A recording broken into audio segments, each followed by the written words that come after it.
everyone, and welcome. Today, we're diving into something pretty amazing, national integration, and we're going to look at it through the lens of India, one of the most diverse places you can imagine. Seriously, how does a country with so much variety stay so united? Well, let's get into it. Okay, so picture this. Every January 26th, India has this massive parade. But, it's so much more than just a military show. The source material actually calls it a visual grandeur of national integration. And that's exactly what it is, a powerful, living, breathing symbol of one nation, totally indivisible.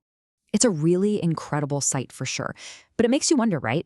How on earth do you create a single shared identity for over 1 billion people who have so many differences? I mean, that's a huge puzzle. And that's exactly what we're going to try and unpack today. So that parade we were just talking about, it's way more than just a big show. It's actually a symbol of the big ideas that hold the whole country together. And if we want to understand those ideas, we've got to start with the feelings behind them.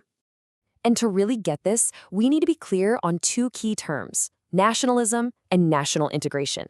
Now, they might sound kind of the same, but trust me, figuring out the difference is absolutely crucial to understanding this whole story.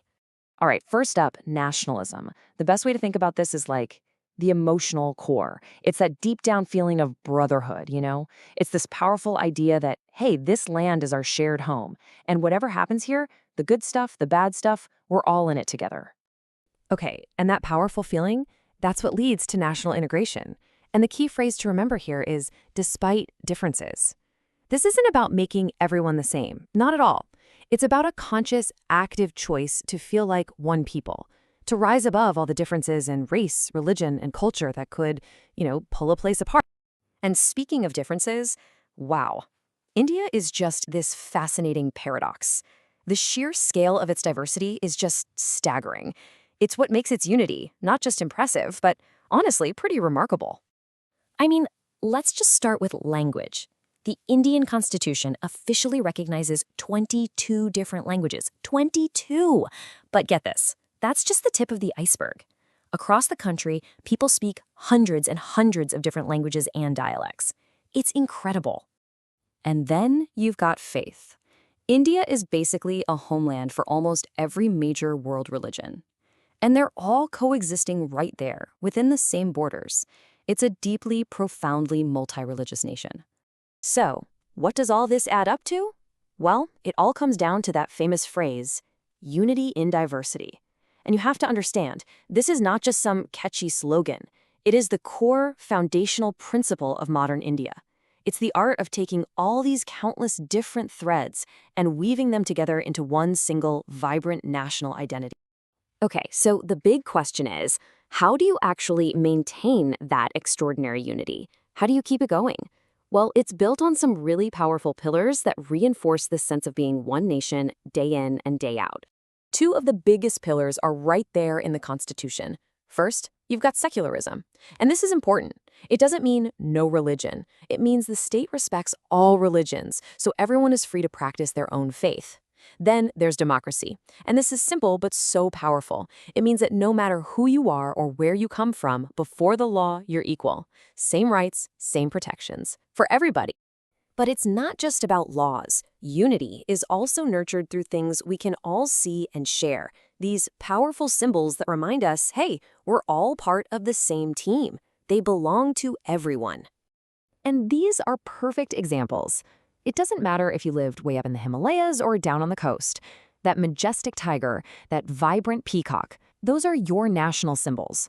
They go way beyond any regional identity and help create that shared sense of us. Here's another great one, the national emblem.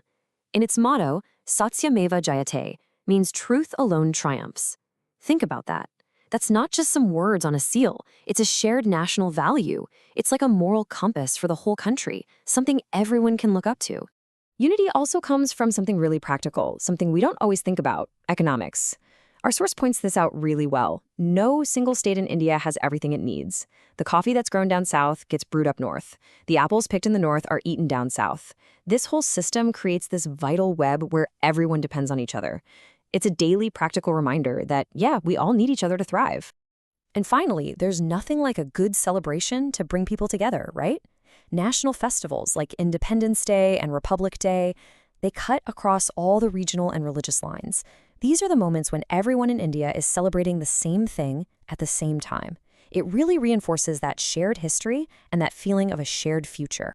So you see, when you take all these different threads, that shared feeling, the legal protections, the common symbols, and that very real economic connection, and you weave them all together, what you get is this strong, unbreakable fabric of a national bond. There's a quote from our source material that just hits the nail on the head. It says that despite all the different clothes, food, and social customs, there's this shared sense of oneness. And that's it, right there. That feeling is the quiet engine that drives the whole thing. And that really leaves us with one last big thought. National unity. It's not some finished monument that you build once and then just admire. It's more like a living garden that you have to tend to every single day. It's an ongoing process. Which makes you think, doesn't it?